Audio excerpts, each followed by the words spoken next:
I'm going to get started. My name is Michael Toller. I'm the ArcNet Content Manager in the Aga Khan Documentation Center at MIT. Um, and this presentation and the one that we will have next week and hopefully some others after that sprang from an impulse to, not an impulse at all, actually, came from my job as ArcNet Content Manager. And the part of that job, of course, is to see that the content is well-rounded and fully representative of Muslim societies, very broadly defined. One of the areas in which we are lacking is Africa. So we've started a number of initiatives to deal with that. We got a grant and we're collaborating with a group in Nigeria called the A3 Archives of African Architecture. We've done some collaborations with Fondation de la Mémoire de l'Avenir in Morocco, etc. So this is part of that effort, and hence the recording of this webinar today. These will become part of the material that will be available on ArcNet for people's use whenever you need. I'd encourage you, if you're interested, to join us next week. There we go. When we have Medinas of the Maghreb and the concept of the Islamic city, that will be with Amin Qasmi. Amin is a conservation architect and associate professor in the Department of Architecture at the University of Tlemcen. Was also an Aga Khan program for Islamic architecture postdoc. So I know him from his time here at MIT. Registration, that you can find that on libcal.mit.edu, and there's a registration link from there. That one is also quite full, so you may want to register soon, although we'll probably increase the number of people who we're allowing into that. I mostly wanted to make sure the Q&A was manageable. So without further ado, let me introduce our speaker this week. Lahbib ElMoumni is an architect and a professor in the School of Architecture in Casablanca. In 2016, he and another architect, Imad Dahmani, founded Association Mama, which is Mémoire des Architectes Modernes Moroccan, to highlight the built heritage of Morocco from the last 15 years of the protectorate through to 1980. And that's a very impressive initiative. They do, well, I'll let him talk more about that maybe in the Q&A. I don't think he's going to talk about it in his presentation, but if you have questions about it, you can ask them. They do a number of wonderful activities, ranging from tours to the Medina to documentation, collecting documentation, making it available to the public, etc. So if you have questions, I'm sure he'd be happy to answer them. And without further ado, I am going to stop sharing my screen and turn it over to Lahbib and let him begin.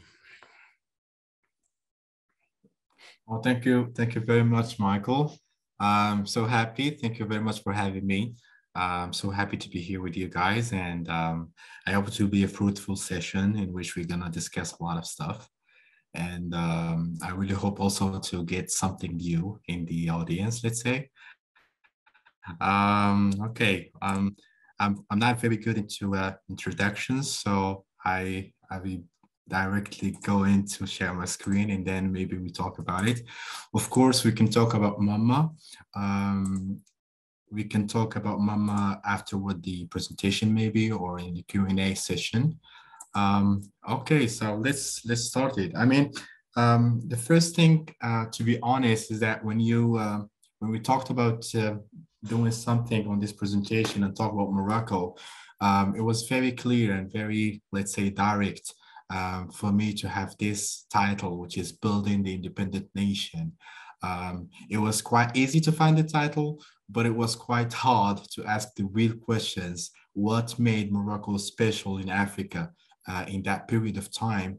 As you might know, all the countries in Africa, they have the independence between 1956 and 1960 in general. And so you have many countries, but they were aspiring to the same goals in a way, which is really making and showing that they are independent and they can build themselves, and also they can build very, very modern architecture and, let's say, modern local architecture. And so today, the purpose of my presentation is about really trying to understand this and trying to show you what the background, what are the architects that were leading this progress, let's say, and also what was the environment at that time and how Morocco built itself.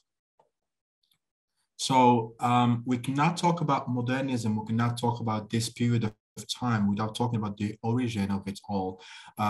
As you might know, Morocco was colonized by, I mean, it was protectorate by France and Spain.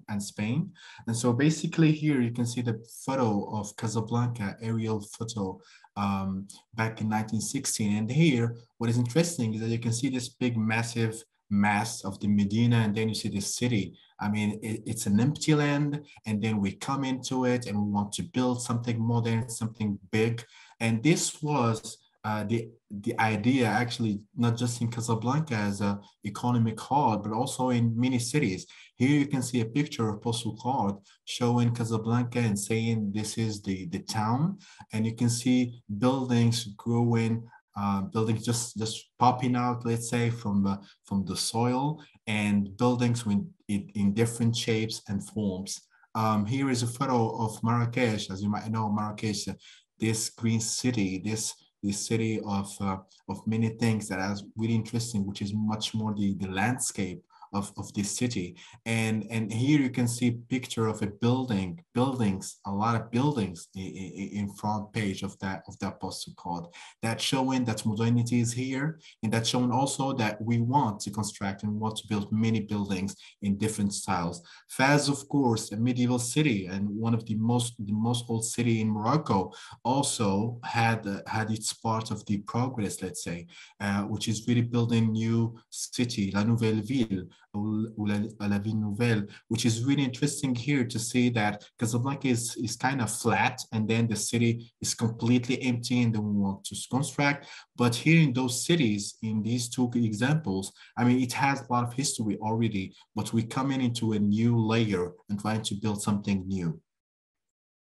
So back to Casablanca, where I was born and raised, actually. So I love Casablanca much more, let's say, to be honest. But anyways, in Casablanca, you find buildings like this one. This is the Bank of the State. And this building was built by Edmond Brion, one of the pioneers of that Art Deco in Morocco. What's interesting about Morocco, to be honest, and I think it's very interesting, is the fact that those architects we're really getting into trying to build something that will look Moroccan, something that will be inspired by Moroccan architecture. And so here you can see some details in the facade of that building being inspired by the Koutoubia Mosque minaret in Marrakesh. Of course, a lot of details coming from different cities, like, for example, these details that you can find also in some cities, like for example, really in the south of Morocco, this kind of bill to the door. But here it's done with a new material. It's done with copper because we are in a city of the port. And we want to show that this city, it is actually a city of port. So we're going to use these kind of materials. But at the same time, it was inspired, this huge door, this huge black door is inspired with this, let's say, Mosharabia or the Claustra. And it's very interesting to see these motifs actually. Of course, Casablanca is a city of Art Deco architecture, and this building is really amazing. One of my favorite buildings in Casablanca by Albert Gesselin. This building is built in 1928. When we go into the details and when we go to the archives, and that's the most beautiful part in researching actually, is that you find these kind of details, really beautiful drawings showing the head of the building, and also these kind of forms popping up on the facade and making it much more interesting and much more catchy of the sun, let's say. Are some details of the balconies. This is very, very special in Casablanca. Very, let's say, Casablanca kind of architecture, where you can find this mix between the Art Deco, between a lot of motifs, between geometry, but at the same time, there is just this little part of ornamentation, not too much, but then it gives really, really something interesting into these buildings. Here, of course, you can see the front door, also with the ironwork, very interesting, of the period of 1930s and 1920s. And of course, we jump into the modern era. And here, of course, Casablanca is that city that's want to show off that it's really something very interesting happening in it, especially in the First World War and also in the Second World War.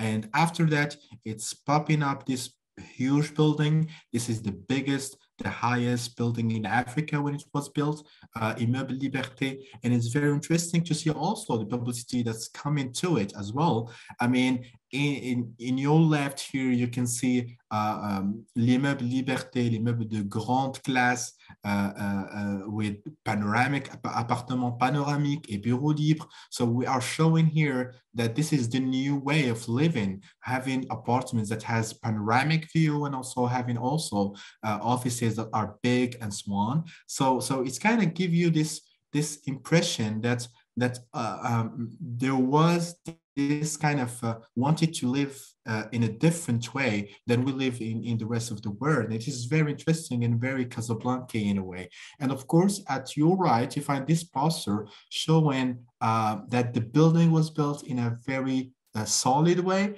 but also it shows all the comfortable things that comes in a building as well.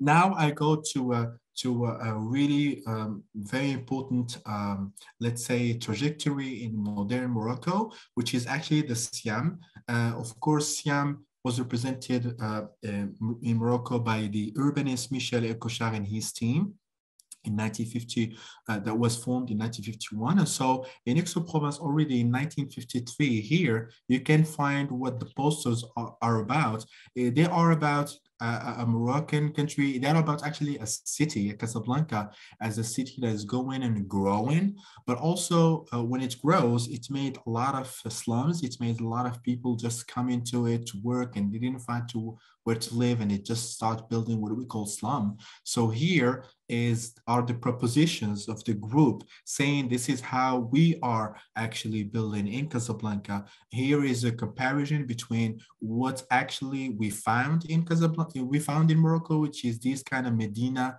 tissue in Fez, for example, and in your left and your right, this is what we're going to build in modern Morocco, which is actually basically an 8 meter housing with a patio, with a courtyard. So this is the process. You can see the slums that are going to be buildings in a horizontal way. And this is what they called actually la cité horizontale, which is basically this huge slab horizontally. I mean, we have land, so we're not going up very quickly. So we can construct actually in land. And this is how it was done. But at the same time, there was a lot of experiments, and this is the most important one and most famous one as well, which is the experiment of Atbat Afrique in 1952. This building that was the cover of Architecture d'Aujourd'hui in 1954. Of course, many other experiments that are less known but are very interesting is this one in Sidi Othman by the Swiss architect John Inch and André Studer in 1955, and also this beautiful slab of building that still exists today, living in a different way, by Gaston Jobert in 1957. So it's very interesting to see all of these examples going on, but at the same time, I mean, architects were getting their card playing and so on. They were actually doing really total freedom in their volumes, in their way of building. But at the same time, there was a new generation being prepared, a new generation studying abroad. In this generation, we can find Jean-François Zevaco, and here you can find his sheet of the access to Les Beaux-Arts in Paris. And what is really interesting to see is that Zevako went to Beaux-Arts from 1937 to 1946, and he was actually a student of Emmanuel Potromoli and also Eugène Bedouin, much more known. And at the same time, you have Testament, the same, a bit like, I mean, they are like 3 years, the difference between them, but they were actually at the same schools at the same time a bit. And here, a Testament between 41 and 50 in the Beaux-Arts, he was a student of Alexandre Courtois, Auguste Perret, and Marcel Lotz. So what is really interesting, what comes to my attention here is that Alexandre Courtois, Auguste Perret, and also Marcel Lotz, all of them, they already built in Morocco. So they were teaching, in a way, they were teaching, and at some point, I don't know, maybe the conversations in their school, there was also what is going on in Morocco and what we are building in Morocco. So Alexandre Courtois, he is the architect of this huge building beside the Medina in Casablanca in 1950, this office building. And you can find Auguste Perret, who did a lot of experiments in concrete. Of course, he is very known in his experiments with the béton armé, with concrete. And so in Casablanca, he made this factory with vaults of 7 centimeters of thickness. And this is very interesting because Jean-Louis Cohen, the historian, he always talks about this as the experiment that led actually someone like Oscar Niemeyer to build his big domes in Brasilia. So here we can find Eugène Bedouin, sorry, and Marcel Lotz and Jean Prouvé, and also a very interesting Vladimir Budiansky, the engineer who worked actually in Atbat Afrique, the building that I show you in Hay Mohammadi. All of them, they built this building, Maison du Peuple du Cliché, but also Marcel Lotz and Budiansky, they will go and participate in international competition to build the town hall of Agadir. So the town hall of Agadir in 1951 was built by these two, by the architect Marcel Lotz and the engineer Vladimir Budiansky. So this building is a really interesting building. And by the way, I don't know if it's really because Vladimir Budiansky was there that the building actually he was saved from the earthquake. I mean, it didn't demolish by the earthquake of Agadir in 1960. So here are some photos that show you this building, very functionalist, with this beautiful claustra windows that actually we want to be protected from the sun. And also with this brise soleil. So this is the first generation, let's say. Jean-François Zevako, Ilia Zaguri, a Moroccan architect who also studied in Les Beaux-Arts, and of course, Eliane Castino and Testament, students of Auguste Perret. And of course, here we have also Luis Rio, the architect who was born and raised in Casablanca and also did his studies in Les Beaux-Arts before coming back to Morocco to work. And of course, Jean Chalet, one of the main figures in this era as well. So let's get back to what those architects built. So this new generation, what they did is that the first, I mean, Jean-François Zevako, by any means, he is the most famous today. So Udi Kulturman, in his book, New Architecture in Africa, and also in other books, he talks a lot about Zevako. Even the cover of the building, the cover of the book was this building that is still existing today, which is the Rehabilitation Center of Tit Moulil. You can see that this building is trying to get off the land. It's really like going, like really taking off from the land. It's just very, very interesting to see the sculptural effect that Zevako is actually one of the masters at doing it. And what is interesting is that there I found this article very interesting in the Architectural Forum magazine. It was actually a report from Morocco by George Everett Kidder Smith, a photographer and the architect writer. It was very interesting because for him, when he visited Morocco, it was all about this qasbas and all about this traditional architecture. There was nothing modern to see. So here it's very interesting to see what he says, that he said, considering that Casablanca, the most important city of French Morocco, has grown from around 10,000 inhabitants in 1907 to more than 500,000 today, it is surprising and disappointing not to find more contemporary work of merit. Most of the architecture is a bit formal, static, and balanced with accent around columns, heavy corniche, and stylized Beaux-Arts motif. Much of the rest is an architectural couscous. Okay, thank you, Smith. That was harsh a bit.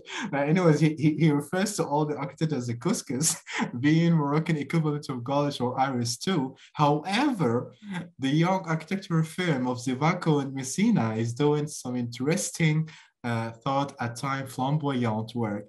Okay, thank you very much, Mr. Smith. So basically, he's actually talking about Zivaco's work that is outstanding. But of course, I mean, he visited the building done for American clients, so that's why he's happy. But anyways, I mean, this was just to show you how this work went also abroad, and people talked about it abroad. So this is the Villa Suiza by Zivaco, one of his early works. It's very interesting to see this building that has actually terraces in all the facades, and actually all the terraces are like 360 degrees view, and also many other projects. Here is a photo of that villa of Zivaco. And of course, Elia Zaghuri, the architect who actually worked also studied also in the Beaux-Arts and came back to Morocco. Elia Zaghuri was much more interested and much more influenced by these Californian houses that you can find of the inspiration of Notre, for example.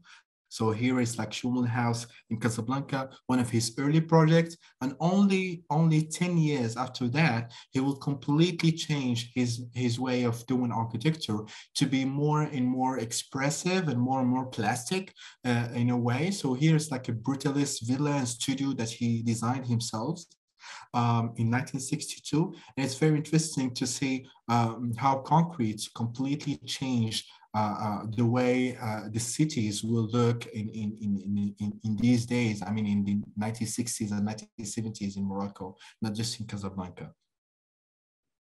This is the interior of that house as well. And of course, there was a many small equipment, let's say, many small infrastructure like this school that's still standing, School Roche Noire, built in 1959, where it was actually considered as one of the pioneers of doing schools in the new regulations at that time. Of course, Zivaco, always expressive, always sculptural. You can see him here with these columns in form of square that's holding actually huge corridors. And of course, he built also many equipment like this one, the post office of Anshouk in Casablanca. And here you can see the language, you can see the vocabulary that is always used by Zivaco, which is basically the claustras, the brise-soleil, and also the use of materials, I mean, local materials like stones, for instance, here. If we go to the south, it's completely changed, of course, and this architect is really changing the way he's building, because he is working with the climate as well. So what that is a very you have like 40 degrees sometimes of heat there, and so it was very important to be protected from the sun, and this is how he worked that institute in Ouarzazate. It looks like this today. So between bracket, this is also the work that we do in Mama, which is actually going into those buildings and see how their state and see how they look today. And here is a astonishing work in Sefi. This is like a small transmitter center built in 1958. And you can see here the use of technology, this thin, very thin roof of concrete, but also the use of something more solid, which is the local stones. Of course, there was a lot of challenges for this generation. One of the challenges is also to keep building for the people, keep building housing. And so Elia Zaghuri, with a huge team that he collected, they built Hayy Hassani, a district in the west of Casablanca, and they built many forms of housing. And this is very interesting to see some houses that are actually not just only in the ground floor, but ground floor and also upper and even two floors sometimes, but also these big slabs of buildings, collective housing, which is really interesting. And they always keeping it in this vocabulary of modern architecture in a very sober way, using bricks and using white panels. So after that time, I mean, at the same time that these architects starting already to build and starting already to design, I mean, there was always this question of what is Moroccan modernism? What is how we can be Moroccan and modern as well? Because keep in mind, this is a really colonial kind of thought at that time, that you cannot be at the same time Moroccan and modern. If you are, I mean, for example, in Les Beaux-Arts at that time, there was no Moroccan artists, there was only artisans. And artists could be only European, could be only French. So the same thing also in architecture. So Moroccan cannot be architect, they only can be artisans. But here it's really completely shifting this idea for this generation. So at the same time, there was a next generation being formed. So the Moroccan Department of Urbanism, they had like scholarships for students to study abroad, because we didn't have school at that time in Morocco. The first school of architecture was established in 1980. So basically at that time, before our independence, only students who went abroad to study, they were going actually to study in l'École Spéciale d'Architecture in Paris.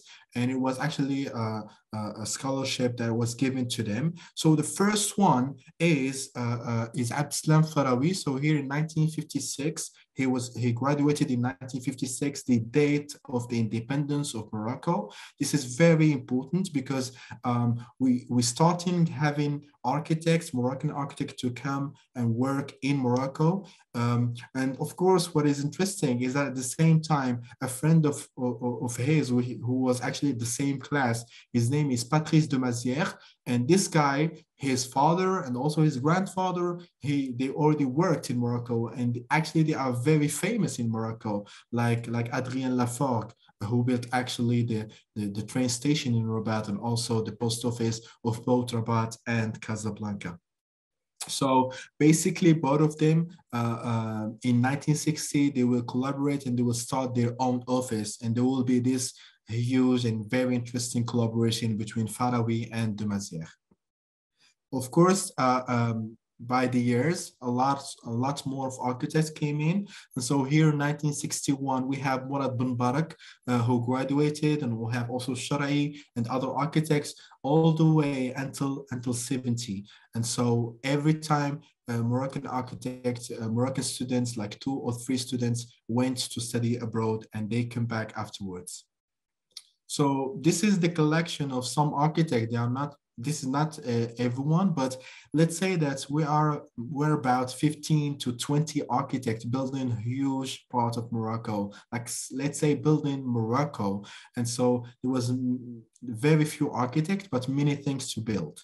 So the biggest challenge that hit Morocco is, of course, the earthquake in 1960, an earthquake of Agadir, this city that actually had only 20,000 people living in it, and approximately 15,000 died in that earthquake.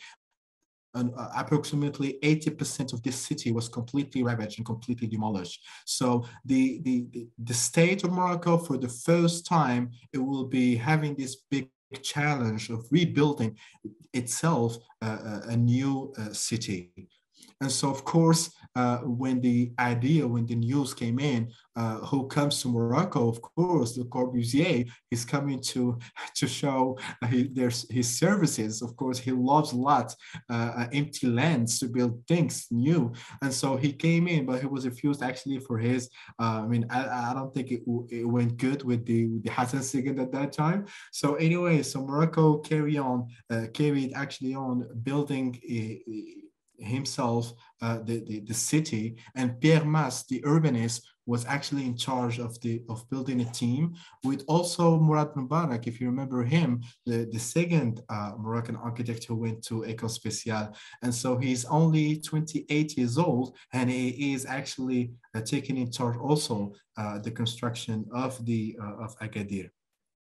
So here I'm showing you some pictures, aerial views that shows you the work in progress already. Buildings are taking shape, a lot of roads being built, a lot of infrastructure as well. And of course, there was also this interesting kind of the buildings they look like, because actually there was this kind of scheme, there was this kind of let's say this kind of regulations that the architects themselves they talked about, which is actually always showing the beams and the columns in concrete. So it was very interesting, very important to them to pass this message to the citizens that don't worry, these buildings are solid. This and you can see how they are actually structured, how they are built. But also there was this interesting catalog of things that they always use, which are actually concrete, wood, closed in bricks or stone. But also what is interesting is to see all the buildings are being built in an anti-seismic way, which means basically that all the buildings, they will resist to the earthquake. And so from that time, all over Morocco, all the buildings will actually follow these restrictions and follow these regulations, even if actually in some cities there are no risks of earthquake.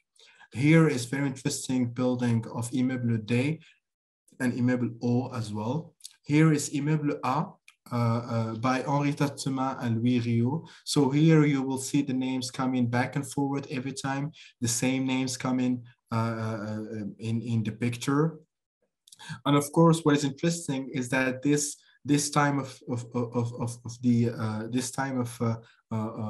Morocco, there was also this building new capital in Brasilia actually, and we cannot actually just not think of it, because here we are building in Shakdatin way, building in concrete and so on. But at the same time, there was also a lot of inspirations to go look into in cities like Brasilia. And this is one of the most favorite buildings in Agadir, which is actually a firehouse by Zivaco. You can see the plan, of course, all the functionalities of it and so on. But I also wanted to draw your attention in the archives into all of these details of steel and details of structure. So it was very important for those architects to build something that is really very solid and anti-seismic. It was a very new experience, not only for architects, but also for engineers and also entrepreneurs, people who build. Here are some photos. I would like to thank a friend of mine who took these photos and sent it to me to use it in to the presentation. And here you can see also there's some photos from that tower. Of course, many other architects, like this architect Claude Verdugo, who built this market hall. A lot of experiments, let's say, as well. So here it's like a building with all the foundations in concrete, but then the structural shell is built in metallic structure. So it's very interesting to see also these examples. And of course, at the same time, there was these architects, but there was a lot of invitations. So the team of Agadir, they also invited some architects, foreign architects, to build in Agadir. Some of them is this German architect. His name is Joachim Lenz, who built this mosque. And it's very interesting. Someone who never built a mosque, but then end up doing such a spectacular building, which is really interesting. Here you can see the interior photo of that mosque built in concrete, very thin columns, very beautifully done. And also you can see the lights coming into the prayers hall. And of course, architects who already got the experience, like Ilya Zaguri, building some buildings that when you see this picture, I mean, you're like in Japan, or maybe you are in Brazil. So this is really the idea that Moroccan architecture becomes, in a way, very connected to the international expressive way of doing architecture in the 60s. This experience, as I told you, of Agadir allowed many architects to build and just be bold at building in concrete and building brutalist architecture. So here is a masterpiece by Henri Testema, Hélène Castillo, and Luis Rio. Sorry, I skipped to mention him. But here in this building, what is interesting is this big tower and also this horizontal way, very interesting. And the use always of concrete, white panels, and wood. Here is the couple, Faraoui de Mazières, who built actually this faculty of medicine in Rabat.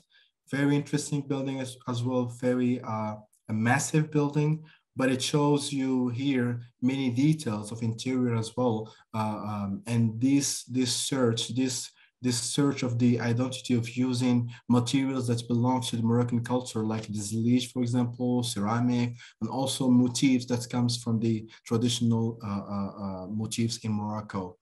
But of course, other architects like Henri Testema and Castillo built this faculty in Fez, very interesting as well. And here it's the amphitheater of that faculty. And what's interesting is that when you see this picture, it reminds me a lot of the Exeter Library by Louis Kahn, actually, in the United States. It's very interesting. Here also another building of the Institute of Journalism in Rabat.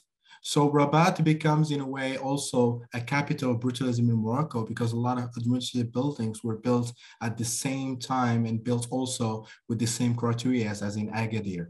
So here, to finish my presentation, this is the third act of my presentation, and I'm going to show you how all the architects, they were following also how the Morocco changed its face and how Morocco changed its challenges every time. So Agadir was actually the focus at some point, but here in the 70s, the main focus will start to be more tourism. It will start to be this poster showing many other regions that are very known only for the French, but now we want to expand. We want to know people to get to know to get to know more these regions.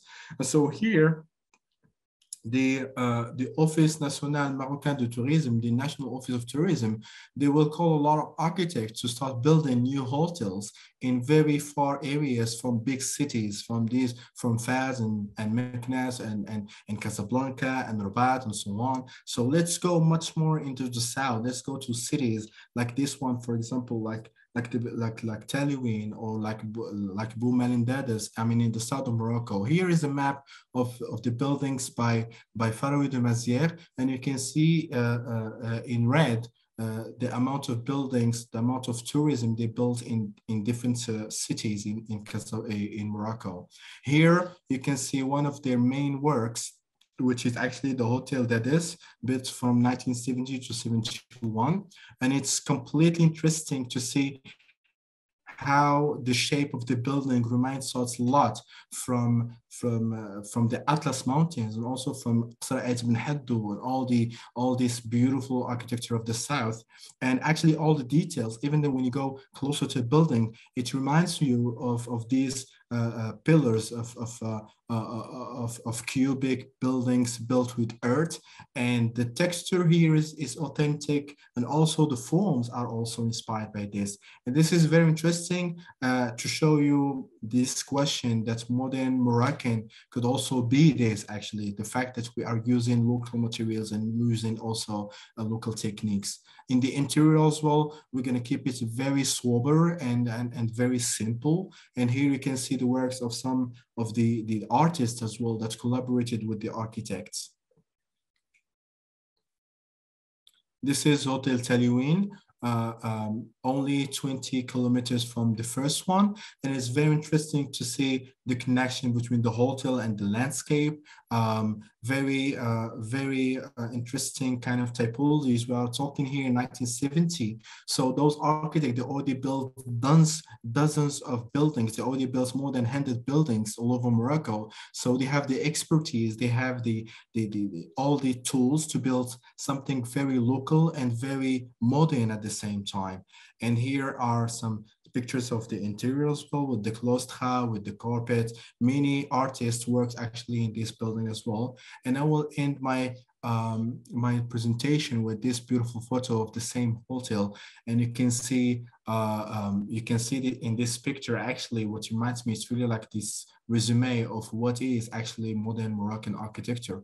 Modern Moroccan architecture is using local materials, is actually using and being embedded in the landscape, and most of all using new techniques and throwing out all of the pastiche and the ornamentation.